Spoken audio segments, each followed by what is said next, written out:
One day ও টেস্টের প্রথম ম্যাচেই ম্যাচ সেরা হওয়া বিশ্বের একমাত্র খেলোয়াড় মুস্তাফিজুর রহমান। কিন্তু এই দুই সংস্করণের প্রথম ম্যাচে ম্যাচ সেরা স্বীকৃতি পেলেও নিজের পছন্দের সংস্করণ টি-20তে পুরস্কারটি পেতে অপেক্ষা করতে হয়েছে 92 ম্যাচ পর্যন্ত। এই মাসে ঘরের মাঠে জিম্বাবুয়ের বিপক্ষে 19 রানে 3 উইকেট নিয়ে টি-20তে প্রথমবার ম্যাচ সেরার পুরস্কার পান মুস্তাফিজ। প্রথম পুরস্কার পেতে 164 ম্যাচ অপেক্ষা করতে হলেও দ্বিতীয়টি পেতে মাত্র 4 ম্যাচ অপেক্ষা করতে হয়েছে। গতকাল যুক্তরাষ্ট্রের বিপক্ষে ধবলদুলাই এড়ানোর ম্যাচে 10 রানে 6 উইকেট নিয়ে ম্যাচ সেরার স্বীকৃতি পান বাঁহাতি পেসার।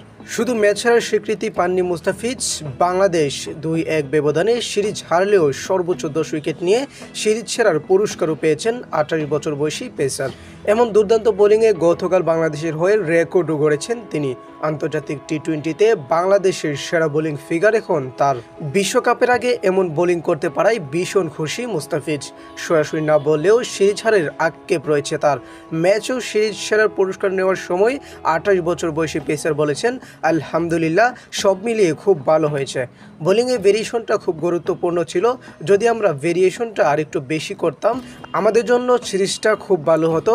তবে ম্যাচ ও সিরিজ সেরার পুরস্কার পাওয়াই অনেক ভালো লাগছে।